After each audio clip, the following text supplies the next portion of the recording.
of Stephen D. and the mother of Aaron. I think those are also important roles in my life. So I just always want to acknowledge that. Absolutely. And the only thing that I would add is that one of the key reasons that I'm here tonight actually is that I support a group of individuals based in the Baltimore Mid-Atlantic area who, after NDCC's most recent Black Cooperative Agenda Conference, put together a Black Co-op study circle to read Dr. Jessica Gordon Nembhard's book, Collective Courage. So I can speak a little bit more about that later, but just wanted to shout that out. Absolutely. Yeah, we'd love to hear about that as well. So to start the conversation off on education, I think something that comes up a lot of the times, and to begin the conversation in a more difficult context, would be what are some of the systemic challenges that the Black community faces in terms of education right now?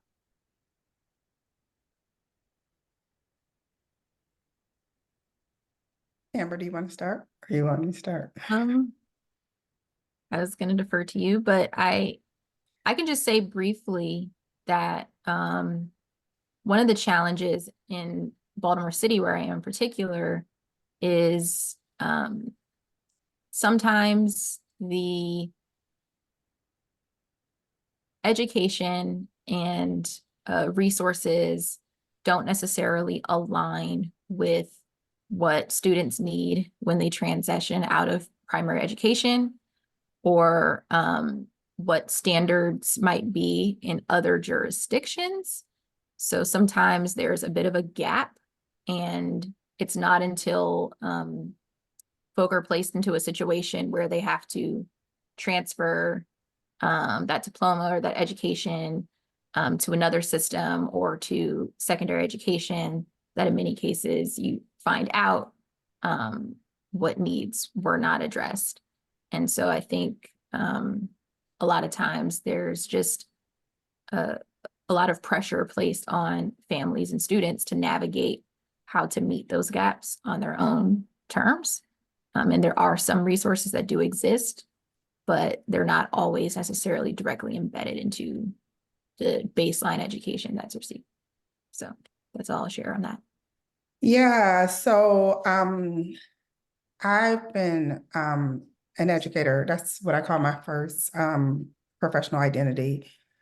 For close to 30 years, I started off as a teacher in Detroit Public Schools. I taught high school English and government. Then I went assistant principal, chief of schools, and then ultimately I became a CEO of a nonprofit that served children and families experiencing um, homelessness, and the children were birth to 5, so early childhood. So I've had the good fortune of not only being teaching and working across the full spectrum from early childhood through even having taught some college courses.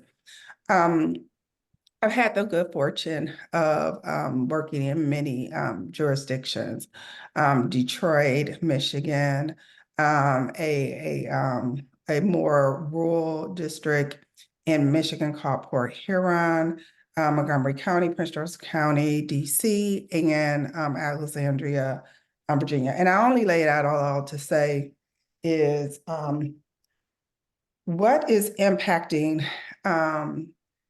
the issues of people of color, and particularly Black people in education, are vast and wide, and probably too long of a list to enumerate. But I will start by saying that it really begins and it's rooted in a history of racism in this country. And it permeates in everything that we see, do from resources to beliefs to standards to teaching practices to the environment, to all the things that impact children, families, communities. I mean, we think about the economic disparities, we think about the health disparities, we think about the wealth disparities. I mean, all of these show up in a classroom. And so when I think about what's the barriers, they're vast, but the biggest one is that eventually America's going to have to decide to confront its history of anti-Blackness. And when it does do that, then we'll really start to see real outcome, true shifts in outcomes for Black and brown children in this country. Absolutely. And then looking at education in terms of things that have already happened, how has education been a catalyst for change and empowerment for the Black community up till now?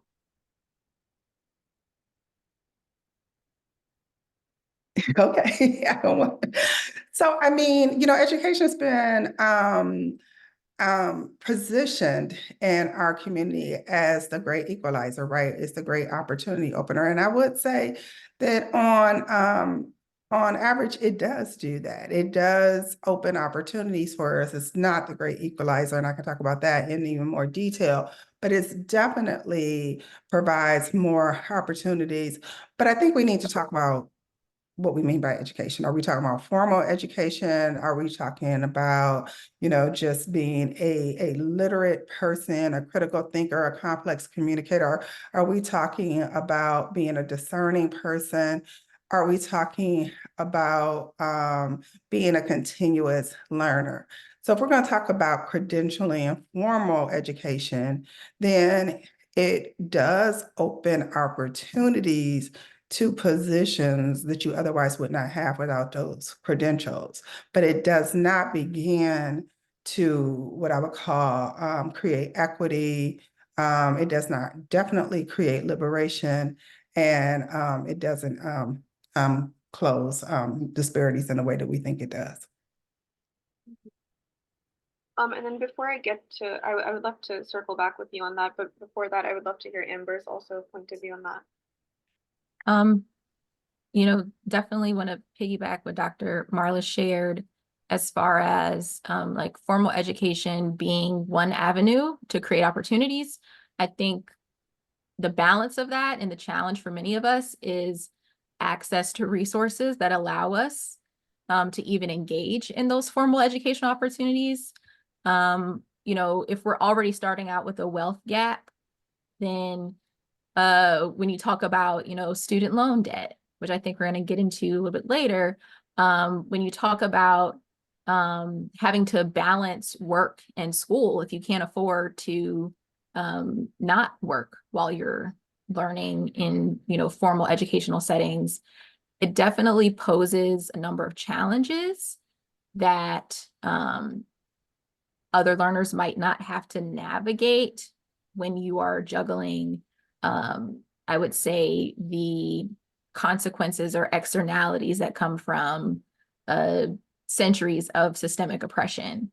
If you're already starting at a disadvantage due to, being impacted by some of those disparities, personally and in your family, it can really make it seem like formal education is less accessible or less attainable.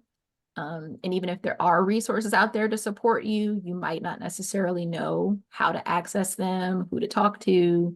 Not to mention, if people have bias towards you just when you walk into their office or, seek them out for, information or resources, you might not get the best, level of service that another student might receive. So it's always something that we have to navigate as Black people. Even as we increase in our ranks and, increase in our education, there's always, potentiality that we don't necessarily get everything that we could receive.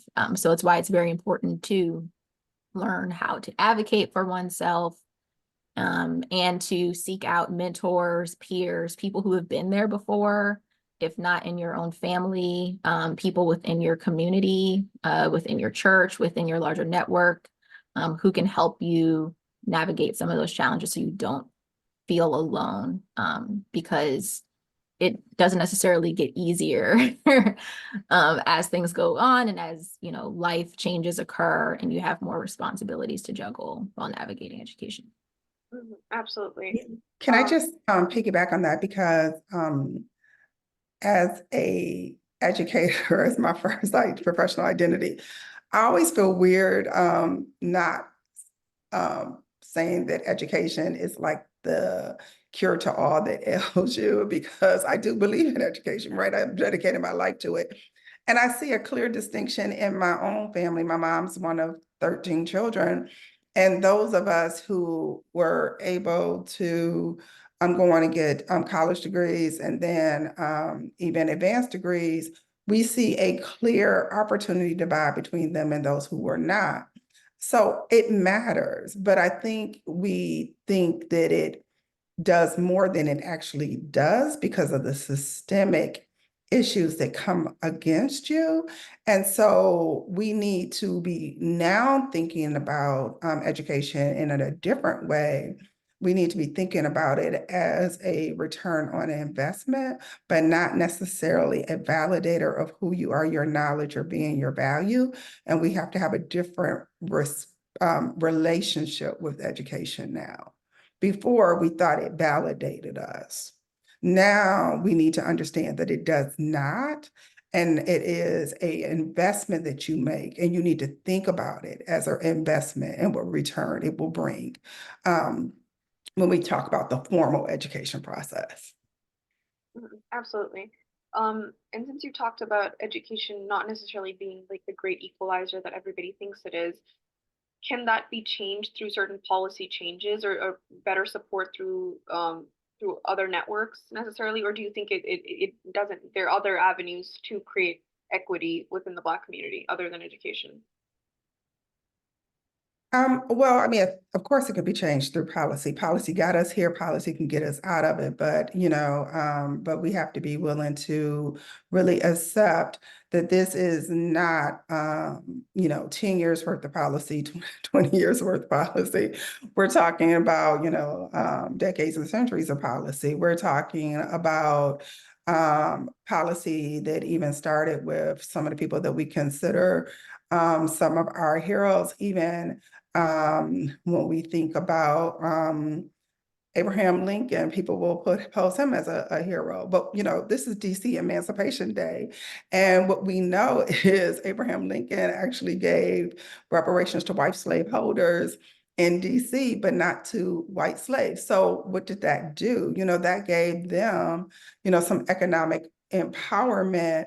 And supposedly, it repaired them for their property loss. So, we can go back to that. We can go to even people like Roosevelt, and we can talk about, what happened after people came back from World War II and what that looked like. I mean, and so all these kinds of GI Bills and all kinds of things that Black people were purposely excluded from and could not participate. We can look at,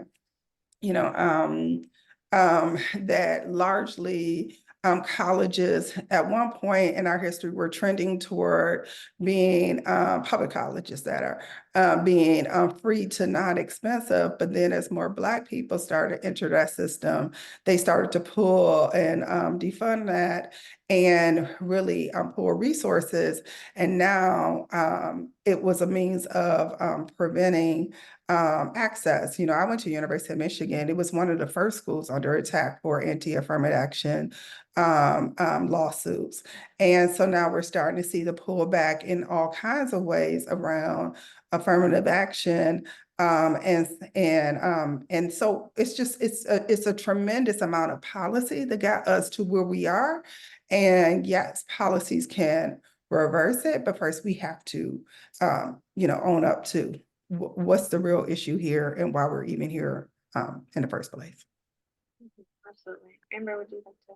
And yes, to piggyback what Dr. Marla shared, based on, our history, we can learn from the experience of maybe at times being given, a false sense of hope or a false sense of reparation or repair through policy when it came to our leaders in government at times. Once things kind of go through the funnel of different committees and, different chambers, by the time the bill is signed and, on the desk of whoever whoever's ink gets applied to that particular document. Oftentimes it's not what the community initially set out to implement. It's often watered down, and especially in today's climate, where we know that we have courts overturning things that have been in place for many decades. We have lobbyists submitting a record number of bills to kind of confuse and, further constrain the legislative process. Maryland, for example, just had a historic number of bills submitted this year, many of which contain things that would have been alarming or terrifying if they were able to actually pass. But we can only rely so much on our coalitions and our community-based organizations to provide that guidance for us in terms of navigating what we should and should not be supporting. It's really up to us to think as a community how we can meet that information gap and be prepared prior to session when everyone's sending the emails and asking you to support this or support that. Make sure that we're prepared. Same with elections. Make sure that we are prepared, that we know what potential initiatives will be on our ballot and what does this language mean? And if we vote yes or no, how does that impact our community? What is the history of this judge or this council person or this delegate or senator that's asking for our vote? How have they voted when they had opportunities to vote? How have they voted with their dollars? How have they voted with their volunteer work and their time commitments to community in the past? So it's really imperative, because of the climate that we're in, that we are intentional about making information accessible as early as possible. And those of us who are subject matter experts, that we are involved in the legislative process, that we are testifying, that we are submitting letters, and those that are lived experience experts, that we're showing up as well and creating avenues to make showing up and testifying accessible to as many people as possible, because that's definitely a challenge that impacts how these processes end up working out. Absolutely. And then to sort of go off of your point, we see that HBCUs have become a very big discussion now, and they've grown in number and also in significance as well.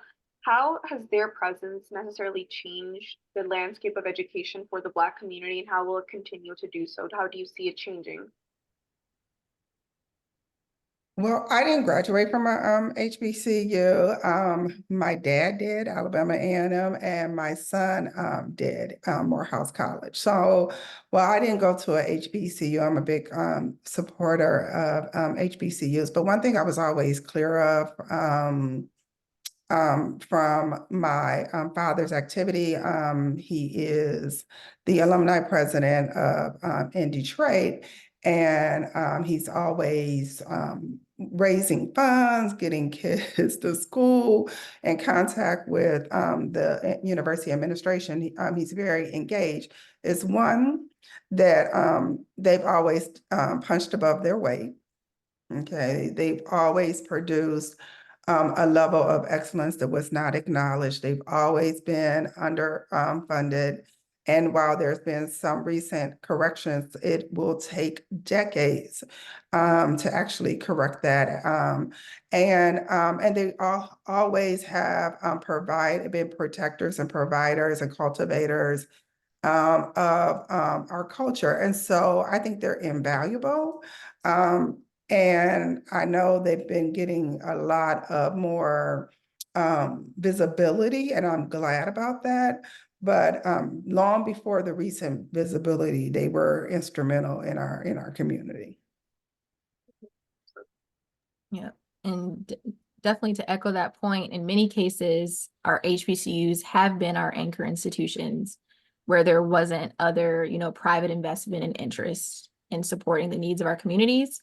Even looking back to, so the book Collective Courage by Dr. Jessica Gore Nimhart, she mentions how several HBCUs once housed education programs to teach our communities about economics, to teach our communities about cooperation and, you know, how to start businesses or how to improve our agriculture and all types of things. That there are some schools that still house that programming, but in many ways, there was a shift at some point. And if we could look at, you know, what's happening in today's climate, look at what's happening, you know, nationally around a movement to promote cooperation and to advance cooperation in Black communities, how can we redefine and recommit to what it means for our historically Black institutions to support us in meeting that information gap?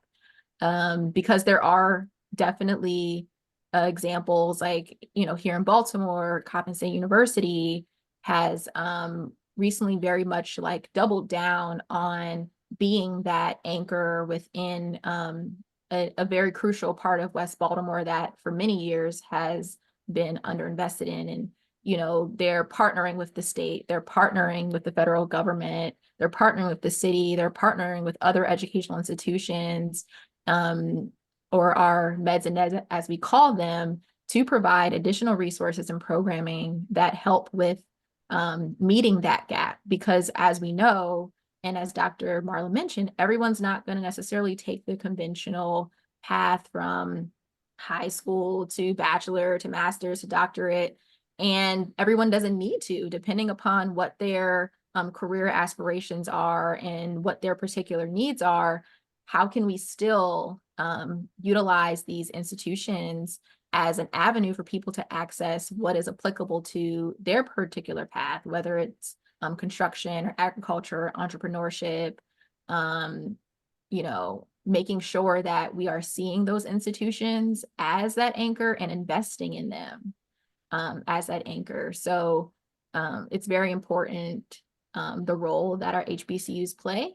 And when they are, you know, fighting for their equal pay, for their equal access to resources, in some cases, fighting to not have their programs competed with by other institutions that receive higher funding, just making sure that we are aware of that fight and we're supporting these institutions in whatever ways we can. And the other thing I want to say, because in my work now around health equity, I don't know if I even said that at the beginning, at the Greater Washington Community Foundation, you know, when we think about medicine in particular, and what we're seeing around health outcomes and how we are now starting to get enough research to show that many doctors don't believe Black people when they say they're in pain. They don't treat their illnesses with the same level of urgency, or and so we actually need many Black people to go to HBCUs in their professional schools, because a lot of times they come out with a different social orientation in terms of who they want to serve, how they want to serve, why they want to serve. And that's really important. So I think that it's so important that we are protecting them and funding them and resourcing them, because they are standing on the front lines on many issues, you know, medicine, and, you know, even law, and so many different areas. And so in that way, they're also invaluable. Absolutely. And I think there was a question in the chat, which I thought would sort of is relevant to the conversation. What are your views on vocational education and how they could help the Black community in those pathways? Yeah, so I'm a supporter of vocational opportunity, as I talked about. My mother being one of 13 children, and kind of this stratification of opportunities that my cousins and I have had. I think about my one cousin who has had, you know, a really tough life, but but was able to become a master pipe fitter. Now, most people don't even know what that is. But let me just tell you, he's very well paid. You know, and because of that, he's traveling the world, and he's, you know, he's being um his life is being enriched in so many ways. And so yes, absolutely. And I'm really excited for him that happened. But many of the trades, you know, there's a whole system of racism in those around apprenticeships and who gets into what unions and all kinds of things. So we have to be vigilant and in those areas also.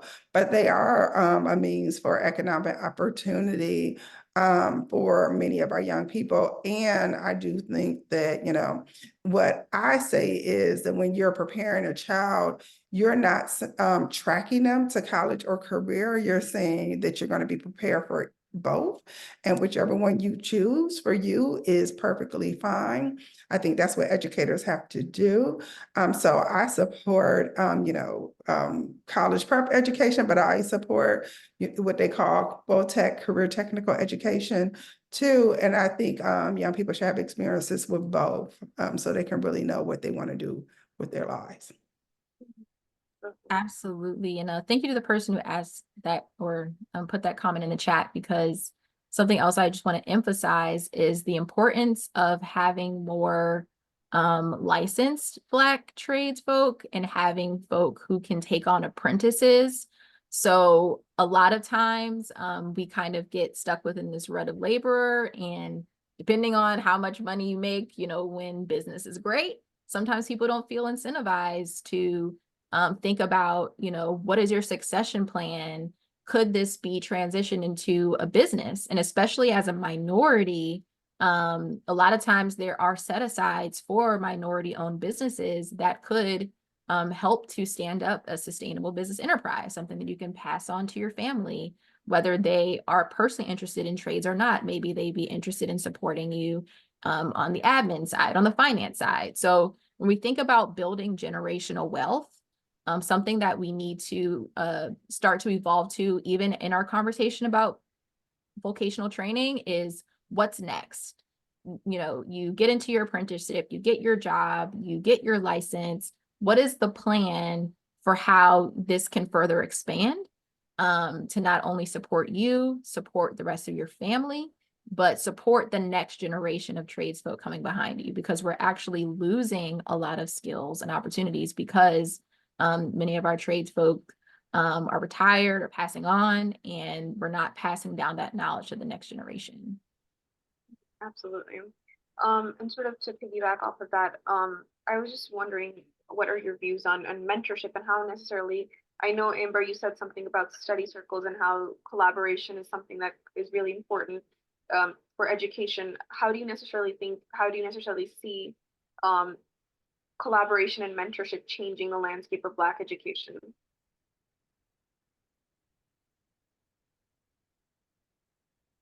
Well, I mean, I think there's mentorship, I think there's sponsorship, I think there's and I think those are different. I mean, sometimes you have to be a sponsor of someone, meaning that, you know, you're introducing them to your social capital and you're connecting them to your social capital. I think that's really important. We don't talk enough about that.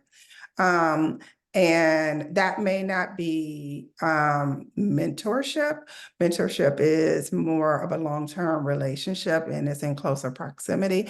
But I mean, I think we need to be doing both. We need to be mentoring, and we need to be also sponsoring. And so we need to be always in the business of connecting people in our communities to people that they need to know, and people who and people need to know about them. So I think both of those are crucial. And I think we all need to do that in big and small ways within our sphere of domain, I mean, of influence, but it needs to be both.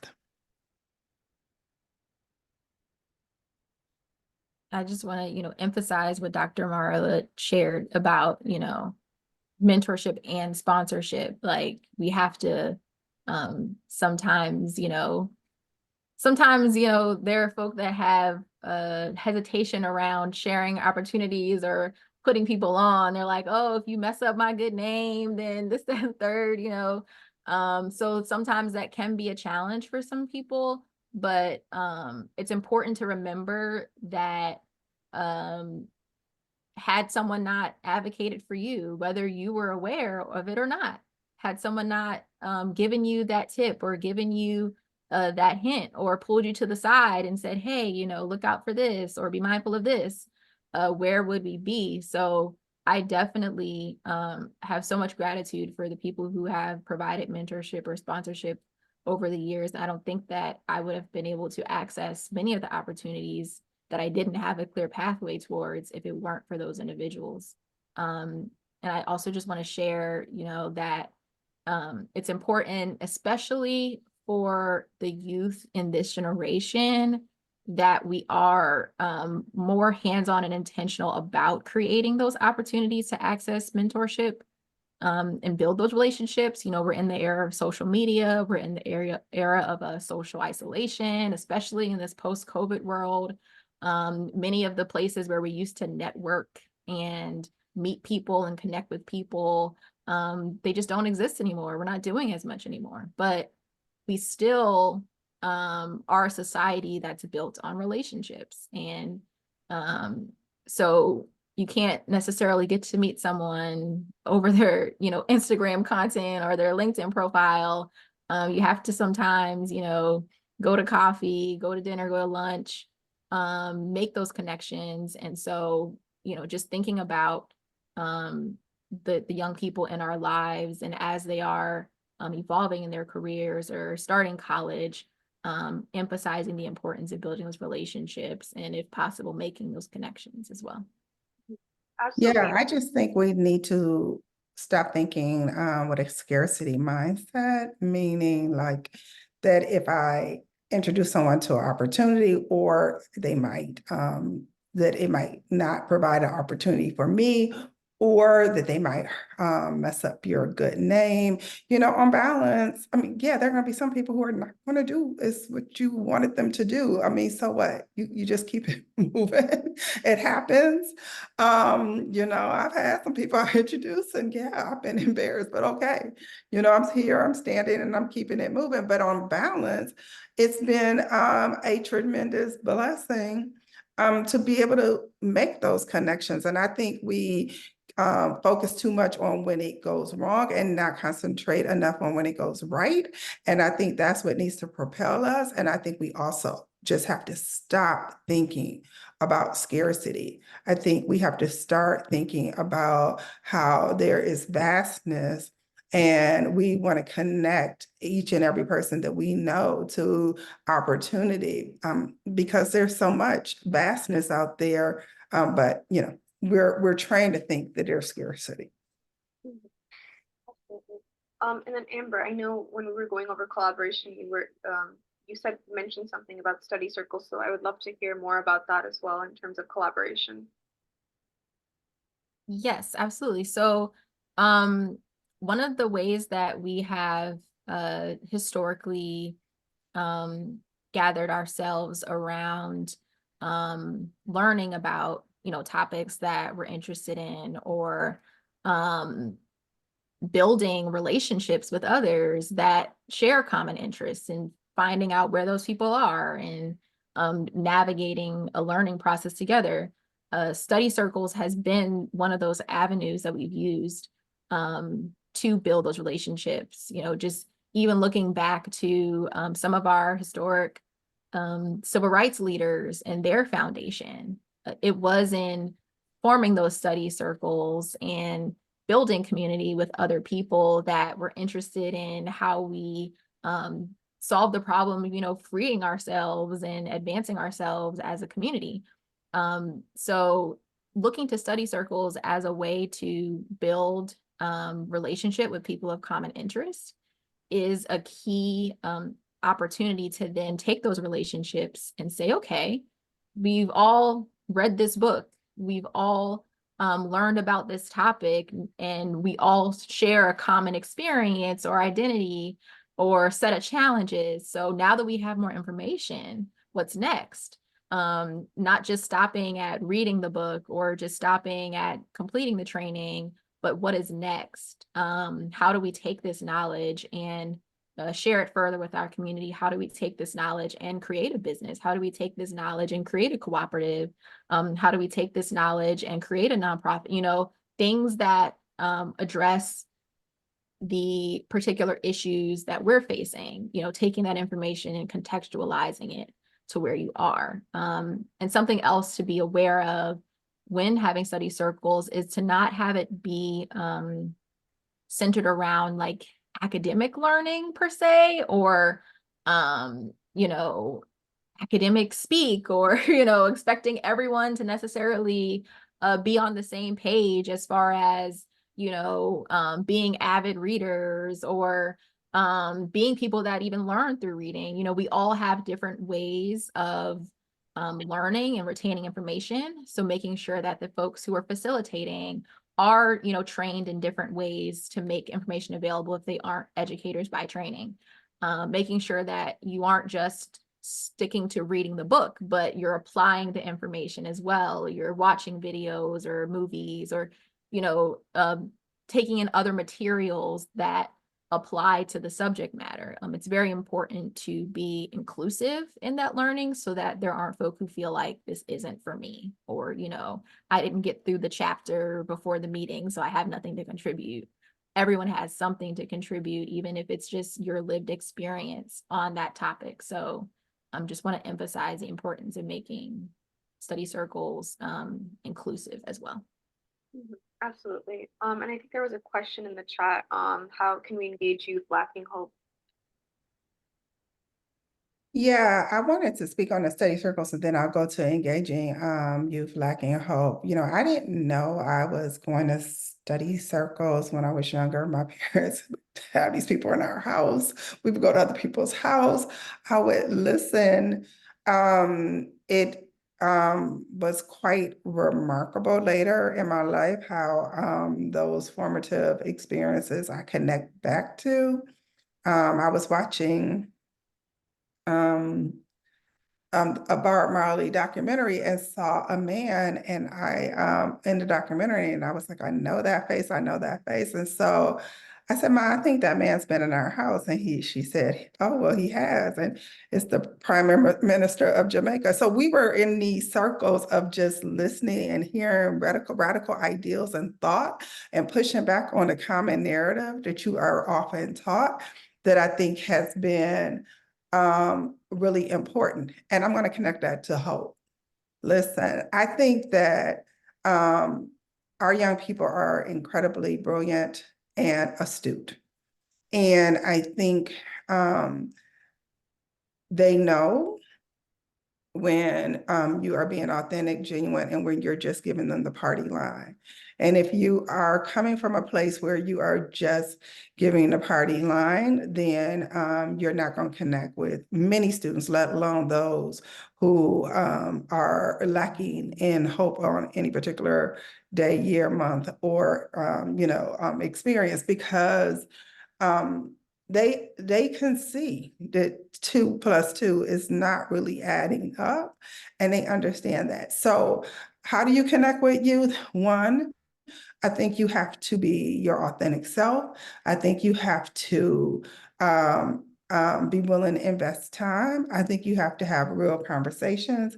I think you have to have high expectations. I'm not talking about zero. I mean, those kind of no tolerance expectations kind of things, but I'm really talking about high expectations, really saying that I really believe in who and what you can be.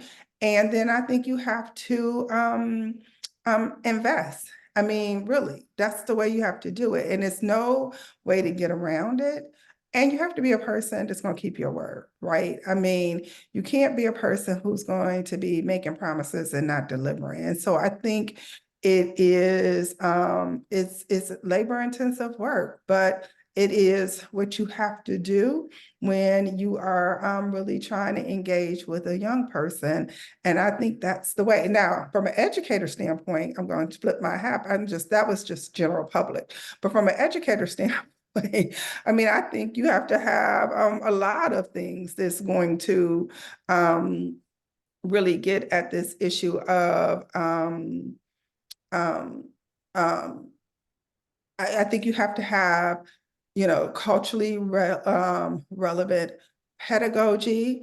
I think that you have to have so many different things that I'm want to pull up because this is so important to pull up. So I'm going to toss it and then I want to come back and I want to really talk about it from an educator standpoint. So Would you, is that the PowerPoint presentation you would like me to share, or is it another one? no, this is just me pulling up some notes. I didn't know this question was going to come up, so I'm just pulling up some notes, but I really want to talk about it just quickly, okay? But it won't be long. That's fine. I'll take it. Mhm. But go ahead, I toss it and I'll come back and I'll talk about it again. And where would you like to add to Dr. D? I mean, I want to echo that everything Dr. Marla said is spot on. I think we're seeing the impact of youth hopelessness in our community, and rather than deflecting and, pointing blame at people whose minds are still developing and who are, reflections of what has been shown to them, what has been poured into them or not poured into them. I think we have to look at ourselves as the individuals who they, should be looking up to and ask, what is it that we could be providing that maybe we aren't?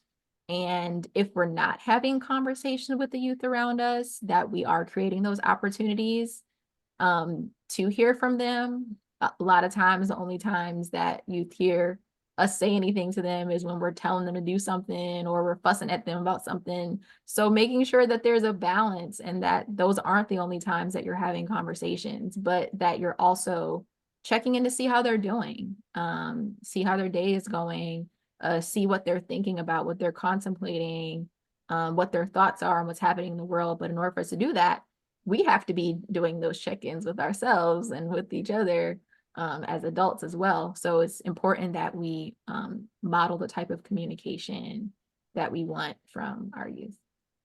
Absolutely. Yeah, I think I totally agree. And I think one of my biggest pet peeves is when I hear adults blaming children. It makes no sense to me. We are the adults. And to blame children seems absolutely irresponsible, and it means that we're not holding ourselves to account.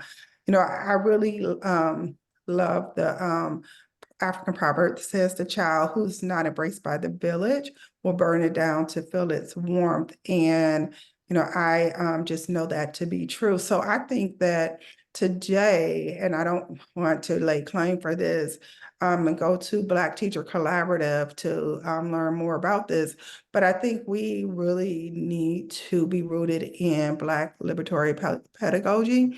And first of all, we have to have our own strong racial identity. We have to understand that. We have to have a social political consciousness. We have to be involved in healing work because so much harm has been done. We have to have collective responsibility. That's, again, not blaming children, but understanding that we are the adults in the room. I talked about high expectations. I talked about critical, compatible, and community connectedness, critical care and love. We have to have a love and learning and an intellectual curiosity ourselves. And those are things that we have to bring into a classroom if we're going to connect back with our young people again. Absolutely. Would you like me to move to the next question, or would you like to share? No, that was just what I wanted to say. And then I know we talked a bit about affirmative action, but how necessarily do you think affirmative action can create equity or more representation of the Black community? I think that affirmative action, there's a book called When Affirmative Action Was White. Affirmative action is just a set of policies. Oh, and if I would like you to bring up my PowerPoint at this point, because we try and act like affirmative action is something distinct and unique for Black people. In fact, that's not true. There are so many examples of when the government has boosted certain groups of people and blocked and provided barriers. So affirmative action is kind of this term that gets people caught up in kind of a distraction. But the question is our government doing right by us? That's the real issue. And that's what we need to be really thinking about. So yeah, I'm evaluating each and every policy, and I think we all should be, for who is it boosting and who is it creating barriers for. And that's the lens we need to look through all policy. And we don't need to get caught up in the frame of people who are trying to use that as a trap.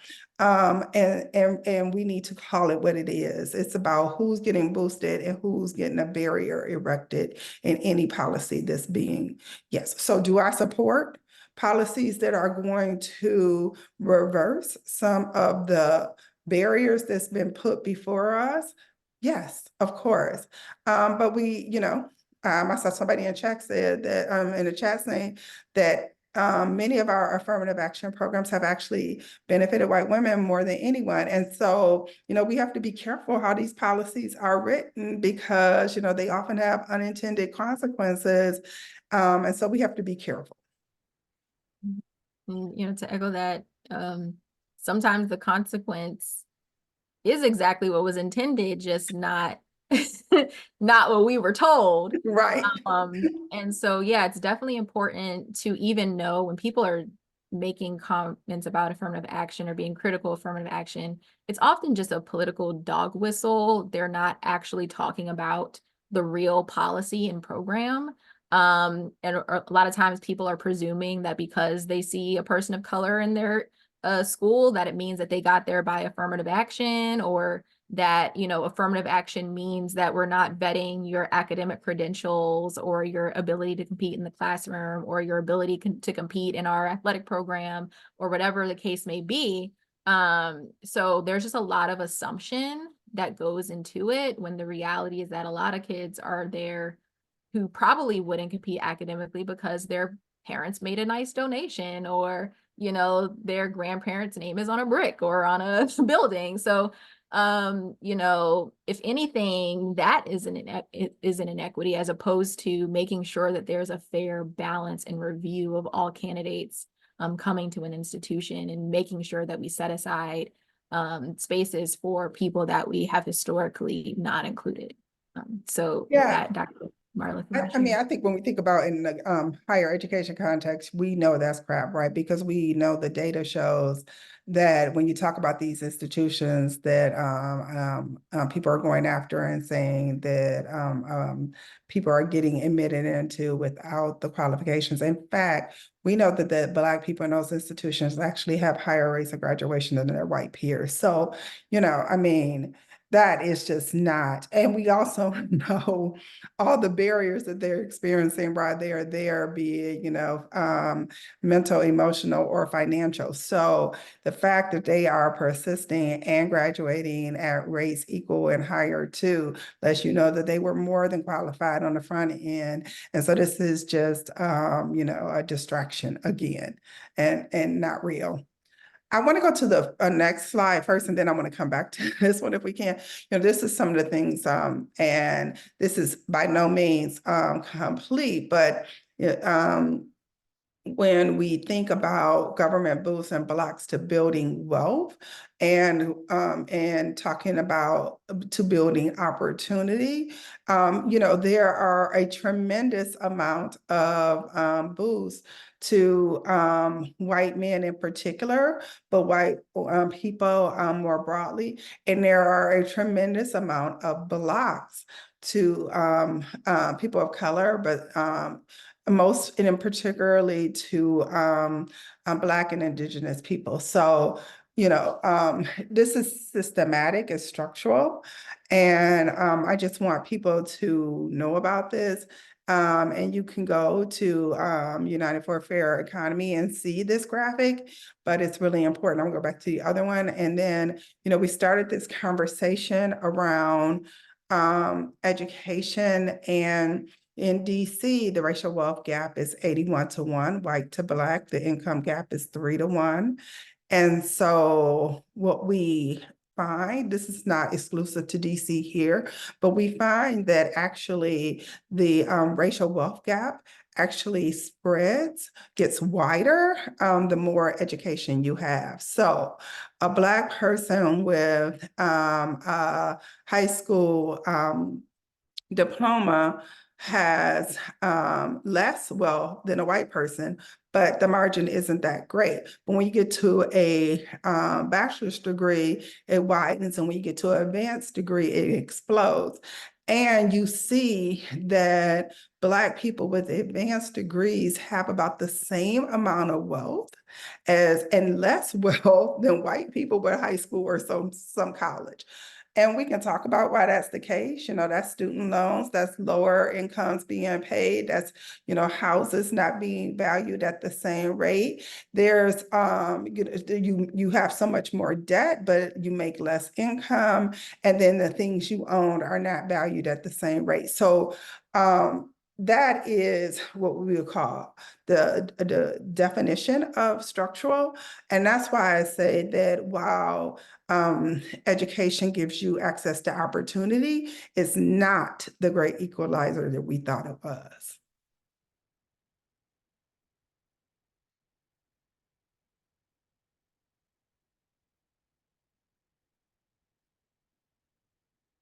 So that's it. I think you're on mute. You're on mute. Oh, I'm so sorry. I was just saying that to piggyback off your point, you mentioned student loan debt and how it is a big reason why education necessarily has isn't exactly the great equalizer that we think it is. What necessarily, in what context has it affected the Black community in terms of, we look at disparities in maybe interest rates or disparities in borrowing, that even if you can share from your personal experiences, I think that would be really interesting to hear as well.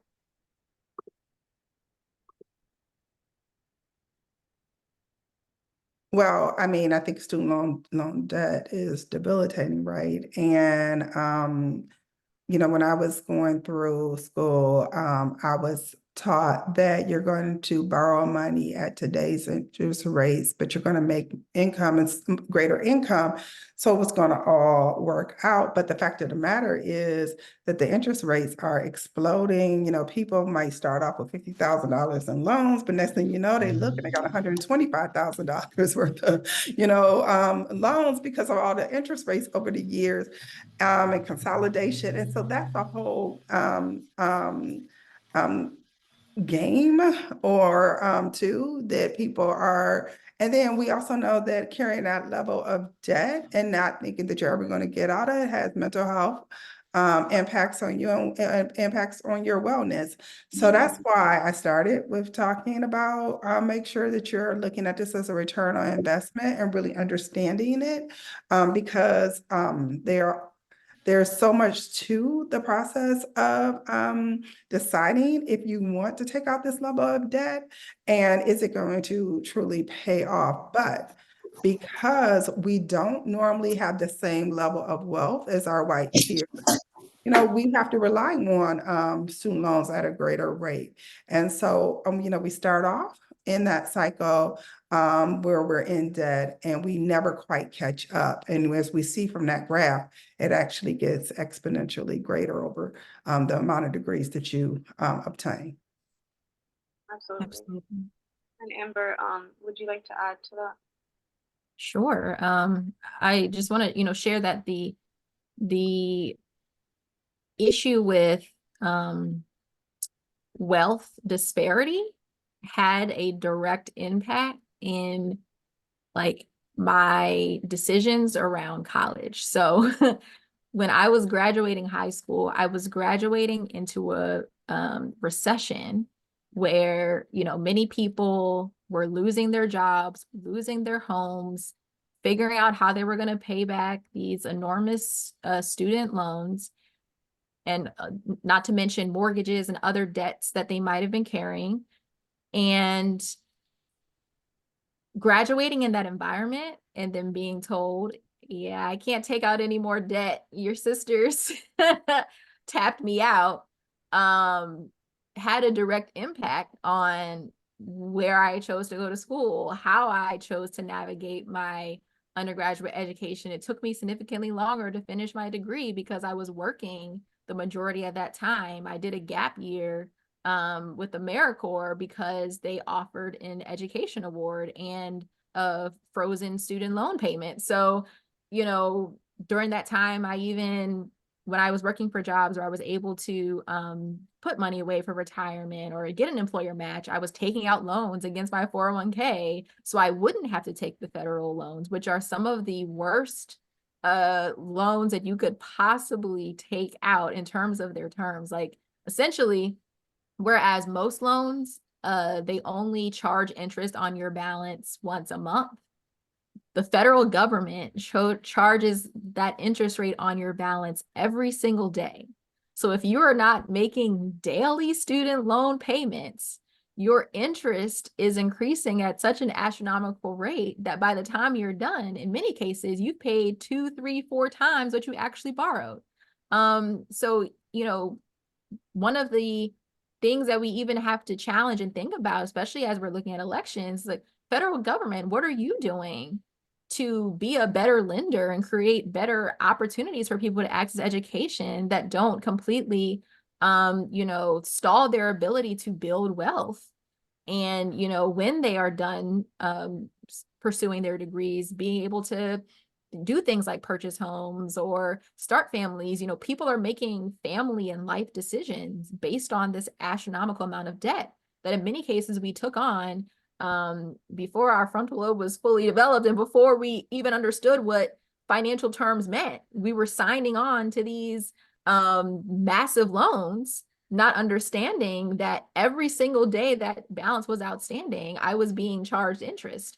And even if your loans were frozen, that just means that you didn't have to make payments, but you're still accumulating interest. So it's really a shame that more hasn't been done to address the terms even of our federal student aid programs. But that is an area that I would love to see policy change around and advocacy around, because yes, we would love to have debts forgiven. And yes, we would love to see more of those programs implemented. But as an interim solution, if they could at least improve the terms, I think a lot of people would benefit from that as well. Yeah, I mean, to talk personally about my experience, I think I'm a little bit older than you, Amber, but but I will say that, I when I was in college, we had the Great Recession. And I remember that day very profoundly, not because my parents were freaking out because of the stock market. That wasn't their world, but some of the people in my dorm were freaking out because their parents were freaking out because of the stock market. But and then moving on, we had the home buying crisis. I mean the home lending crisis, and so at that point I was actually a homeowner, and so my home was underwater significantly. I didn't have a subprime mortgage, but because home values dropped so significantly, you take out a loan, let's say for 200,000, and next thing you find out that your house is worth 85,000, right? So now you're underwater in that way. So then I had to figure out how to navigate that. Meanwhile, I was going through my doctorate at the time while I was trying to, I'm seeing my biggest asset actually go to nothing. And so then you come out with student loan debt. And so, and then you're trying to navigate that. So you have a house if you sell that you actually owe. And so then if you do, and then I was moving from Michigan to DC. So I'm trying to pay a mortgage in Michigan. DC doesn't have cheap rent, so here you're trying to navigate all of that. So, I mean, what my point is that so quickly you can find yourself in a situation where you are very economically vulnerable, and you get paralyzed. You just get paralyzed because you don't see your way forward. I am happy. I haven't found out that supposedly last week Biden announced something about what you talked about around interest and canceling a lot of the interest that people have accrued over the years. I want to know more about that. I mean, I know people who are, not well mentally because of the burden of student debt. So, I mean, this is real stuff. And we know that the biggest group that's impacted by this is actually Black women. Absolutely. And then just sort of in terms of context of cultural changes that have been happening right now, we see like technology is something we have conversations around technology. Do you think technology will necessarily create a greater divide in terms of education with the Black community, or do you think it could be used as a proponent to sort of make the gap of equity smaller? Yeah, McKinsey, the consulting company, put out a report specifically around AI and the impact that it is going to have on the Black community. And so I think we need to be students of understanding what it means for us professionally as well as personally. I think that it has the ability to have tremendous impacts. I'm actually trying to look for the data point that I was looking for. It says by 2025, skewed distribution of annual AI wealth could cost Black households in the United States 43 billion. So I think we should be reading that report by McKinsey and Company and really studying it and understanding what is coming our way and being prepared for and they really talk about this concept of future proofing and what that means. And I think we all need to be aware of that concept of what future proofing is, and thinking about what skills, knowledge, and abilities we must have to handle this transition to the next era of American life. Yeah, definitely something that we have to be mindful of, like anytime that a new technology comes out, or, it's like how they come up with new ways to build structural racism through policy, through, practices, through the private market, through, the government. The same thing is true within tech. And there's significantly less oversight regulation in that arena, not to mention AI in particular is based on the information that exists across the internet. And as we know, most of that information that is on the internet is significantly biased, is significantly prejudiced. The people who are entering it might have certain biases or prejudices. And so the people who are building the programs, people who are, building the algorithms, are building them according to their vantage point. So if we are not in those tech spaces, if there are major disparities in terms of, Black folks accessing, these opportunities to work for these tech companies that are driving this technology, then we can expect that it's not going to center our experience. It's not going to center our voices and our needs. So we have to be prepared for that reality. And if it means, thinking about what life could look like in a world where AI potentially replaces your job, or, can posture itself as being able to replace your expertise.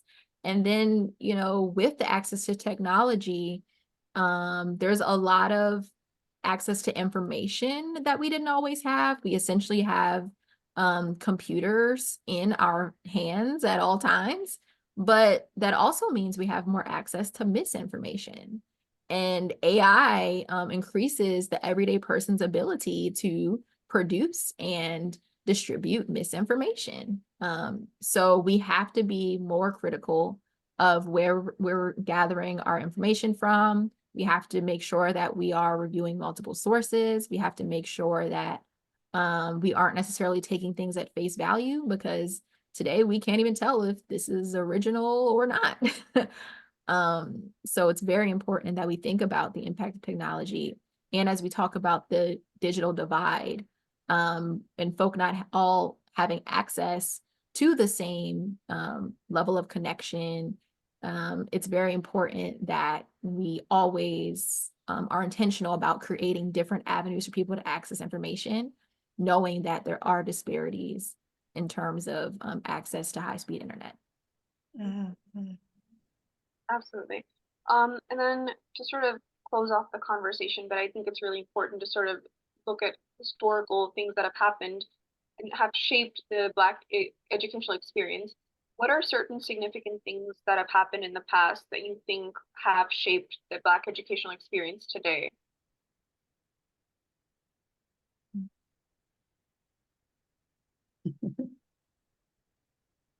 Um, I don't think that there's one thing. I think, our educational experiences are shaped by the totality of our lives.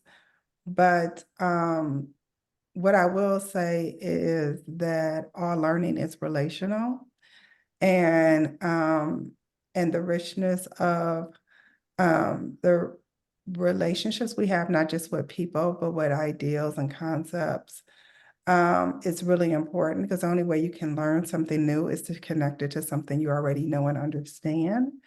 Um, and then, so that's in the realm of ideals, but also the way that we kind of transfer knowledge and wisdom is through people we trust.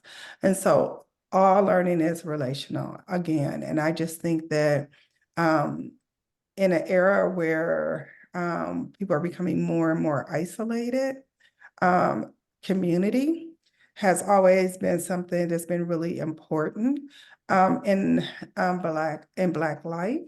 And it really concerns me to see the lack of social connection that I see with so many, and so with so many of our Black communities. And I think that it is to our detriment that this is happening. And so what I think has impacted education for Black people in particular is a strong sense of community. And I think we have to hold on to that with every breath that we have if we're going to weather through whatever the future awaits us. And we cannot buy into the American ideal of rugged individualism. I think that is at our detriment, and we have to fight against that with every fiber of our being. And I couldn't agree more, Dr. Marla, about the myth of rugged individualism. And I remember, in my early years of my college education, sitting through economics courses where they're basically posturing that everyone's individual choices are, controlled by this invisible hand that just, makes us always choose what's in our best interest. And, there's no, conspiracy or anything that's leading to the outcomes that we're experiencing. But the reality is that we know that's not true, right? Like we know that while most people were going about their everyday lives, there were people who were conspiring and planning and considering and, scheming for how they could bake certain biases or prejudices into policies, into things that we are still unraveling and navigating to this day. So I think that the totality of our experiences shape our education, and it's important to remind ourselves of our history and how our, ancestors who had to navigate, it being illegal for you to even read a book or, learn how to read or have private conversations about certain topics. It is important for us to remember and pick up the tools that were left for us by our ancestors who, despite that, in some cases learned how to read and went on to be thought leaders in our nation, who despite that went on to build successful businesses, who despite that went on to build successful communities and, financial institutions and educational institutions. So, education is, like Dr. Marla said, relational. And the most important way that we have learned throughout our history is through our relationships. So, being thoughtful about how we reach back to the younger generation, how we include them in those study circles, like Dr. Marla got the experience growing up, how we make sure that we are making that information relevant to our context so that it is accessible to our youth, because much of our standardized curriculum is not based on our experiences. So how do we de-standardize and even deconstruct and challenge some of what we're learning as we're learning it? It's very important that we are training up thinkers and not just people that are taking in information, because, as we know, in many cases, it's not telling the full story. So we have to be the ones to complete that story. Absolutely. And then I think we'll start opening up questions from the audience if there are any other questions. I know there's one question from an individual where they said that one of the questions I want to ask is regarding the inequitable funding of community-based organizations run by Black leaders versus those run by white folks, leading to the differences in how outreach is conducted. And if you could talk on this, I think they mentioned, I would love to know more if they're willing to share. I work on the board of directors at a professional organization where there's an absolute lack of representation. And then we have white counterparts who are advocating for equity issues, which sometimes do not touch that, as I seen as a non-Black person of color. May I ask the speakers if they could talk to this, please? I'll talk about that because I'm part of the work I do is in the funding space. And so part of the work that I'm doing in that space is around health equity, which is a whole framework around the social and structural determinants of health, which, argues that health is connected to wealth, and that your zip code is more determinative of your health outcomes than your actual genetic code. And that only 20% of your your health outcomes are connected to medical care and access, and 80% is connected to everything else. So when we use the term equity, at least in the work that we're doing, we've tried to be thoughtful about it, but let's just face it. We talked about affirmative action, but it's not just affirmative action. There's a backlash on programs that are looking at things through a racial equity lens. And people are threatening to sue, right? Because of that. So funding has never been equitable. We talked about that with HBCUs. They're not equitable for Black leaders. When I think about how we look at organizations, we are looking at, their board of directors. Is it representative of the people that they're serving? We're looking at their executive leadership. Is it representative of people that they're serving? We look at the staff, but we also look at how their analysis of structural and barriers of racism, of anti-Blackness. So Bridgespan has done a lot of work on talking about this issue. It is real. When I was a nonprofit leader, when I got the organization, it was a $5 million organization. When I left it, it was a $10 million organization. And believe me, I almost died in the process of trying to raise that money. So this is a very real issue.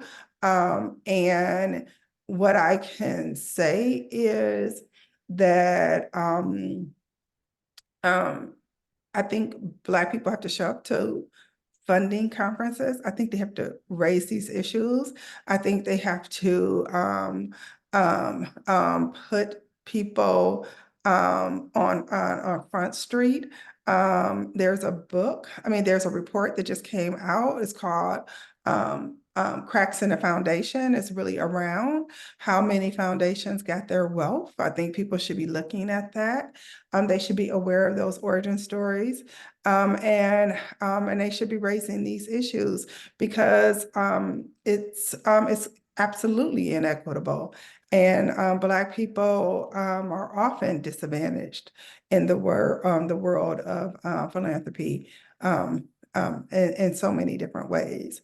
So I don't know how to solve all that. I just know that when you have an opportunity to be in space and to raise the issue, you need to speak loudly and you need to be armed with information around the disparities because it is quite an issue. Absolutely. Amber, would you like to add anything? Yes, just to include another aspect in what Dr. Marla just shared. I think that especially with a lot of the narrative shift that's occurred since 2020 around, centering and prioritizing access to opportunities for BIPOC. It's important that when we're looking at how to fund community development or even innovative solutions and not things that we know have historically not actually addressed our needs, it's important that we are inserting ourselves as Black folk into the solidarity economy and the capital that's shifting within that space. And there are organizations or individuals that are intentionally creating that pathway for us to become more aware of those resources and be able to access those resources. Because when you're dealing with, government funding or large financial institutions with deeply entrenched bureaucracy, a lot of times change is slow or simply responsive to what's already happening in the private market or in the community space. So it's very important that we are, interrogating, investigating the source of the funding that we're receiving, to what Dr. Marla shared, but how are you supporting the organizations that you're funding? Are the Black organizations that you're awarding actually receiving their funds? Because in many cases we might get an award so that they can make a nice announcement, but when it comes time to receive that funding or access it or navigate the reporting and the bureaucracy, it becomes more of a burden and a headache than an actual benefit.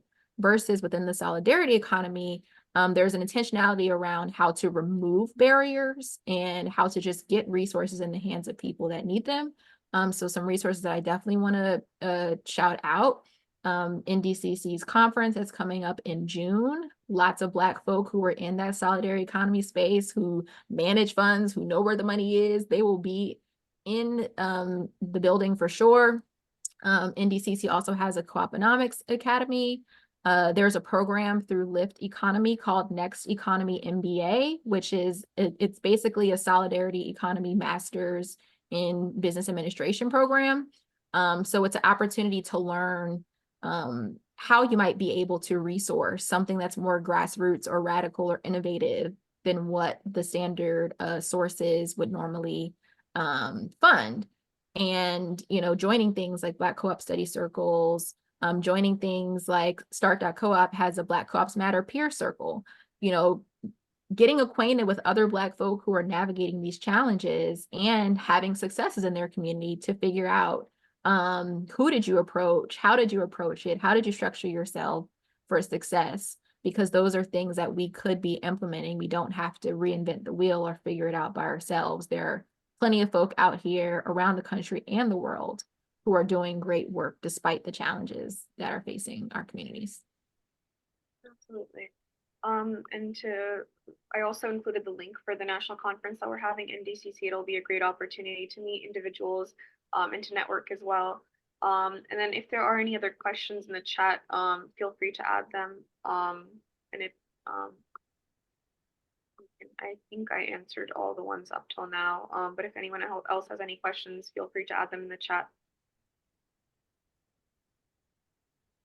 Yeah, while people are maybe putting in their final questions, you know, I am actually the board chair of Philanthropy DMV, and I became the board chair of Philanthropy DMV for a few reasons, but one of them is to hopefully be able to raise these issues with institutional philanthropy and to really, you know, hold them to account because I live that life. I understand it.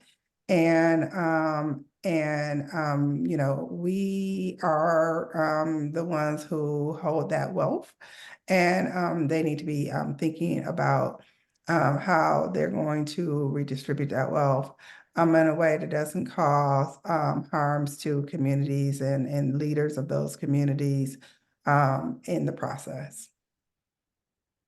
And I think, Dr. Marla, would you like me to share the slide that you had at the end? Yeah, I would like to invite everyone, and I put it in the chat also, so you can share. We are having our Health Equity and Economic Justice Summit on April 30th. The link is in the chat. Please register. It is at no cost. We are going to have 3 major discussions, but it's going to be also a party and lots of fun. We're going to have a good time too, while we have to talk about some really important conversations. The first one is around health equity. And it's I think it's called In Pursuit. Let me see. In Pursuit of Health Equity, Wellbeing for All. That's one panel. The next one is In Pursuit of Economic Justice, Prosperity for All. And as I was listening to Amber speak, we're going to talk a lot about different models of ownership, cooperatives, and those structures that we need to address the economic injustices that we're currently experiencing. And then the last panel is about In Pursuit of Liberation. And that's where we're really going to go deep into a conversation around the case for reparations. So there'll be many things happening, but I want to invite everyone to attend that and sign up, please. Register. And I think you added the link in the chat so everybody can access that as well.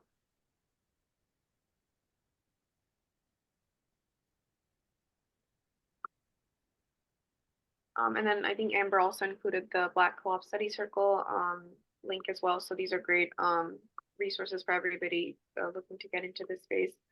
I was just going to say on that last slide that you had, those are some blog posts that you can find at the communityfoundation.org, where I write about health equity, economic justice, and liberation in the case for reparations. So, I hope you'll go there and read them. There's also a playlist that we're creating for the summit. So we hope that you'll go and listen to our playlist, but also add to our playlist. We want it to be a communal experience. And so you can you can add to the playlist where songs that really get at these issues for you, economic justice, health equity, and liberation. Totally. A great initiative. I don't think we have any questions in the chat. If anybody has any other questions, I don't see any. So, but with that, I would like to thank our speakers for tonight. Dr. Marla, Amber, thank you so much. This was a really insightful conversation. I'm sure everybody took a lot away from this conversation. Thank you once again for your knowledge and your insight. And if you have any closing remarks, feel free to go ahead with them. Amber, do you want to? I just want to thank you, Dr. Marla, for all your knowledge and expertise and wisdom, and Amal for hosting a great discussion. Ron, I saw you pop in briefly. Thank you for creating this platform for us to have this important conversation. Yeah, Amber, it is a pleasure to meet you, and hopefully this will not be the last time that we are in space, virtual space this time. So I would love to connect with you, and Amal, I hope you'll make that connection so that we can. Thank you, Amal, for inviting me to this space. And I do, I am an educator, so, you have to close out your class. And I really want to end with this concept of teaching for Black liberation. And it includes 5 components. And the first one is Afrofuturism. And that is believing that we can have a bright future. We have to believe, grounded in that belief, that in that future includes liberation. The next one is intersectionality, and that's really, really thinking about the different experiences that impact us and our identities, and understanding how they are harmed and how we can resist. Spiritual innovation. Black people have always been spiritual people, but we need a spiritual consciousness, and we need to have it rooted in, a collective body, and being having unity and collectivism and not individualism. The next one is resistance and subversion. We just cannot continue to support the systems and think that they're going to create equity for us. So we have to challenge systems. We have to challenge anti-Black narratives. We have to challenge the notion that we are incapable and problematic, and all of the things that that is thrown at us on a constant basis. And then lastly is the concept of Black fugitive thoughts. Like, we have to be fugitives in our thought and in our imaginations, and we have to resist confinement, and we have to really embrace the concept that even if we are not incarcerated, our minds have been incarcerated in some way, shape, or form, and we have to be actively seeking to become fugitives from that incarceration that we have experienced in this country. So that's what I want to close with. Absolutely, those are really insightful words. Thank you everybody for being here. We're really looking forward to seeing you all at the conference in June. I'll make sure to, I also included the link for the website for the conference, so you can feel free to register over there. And with that, I'm going to end the conversation. Thank you, everybody. Have a great night. Thank you.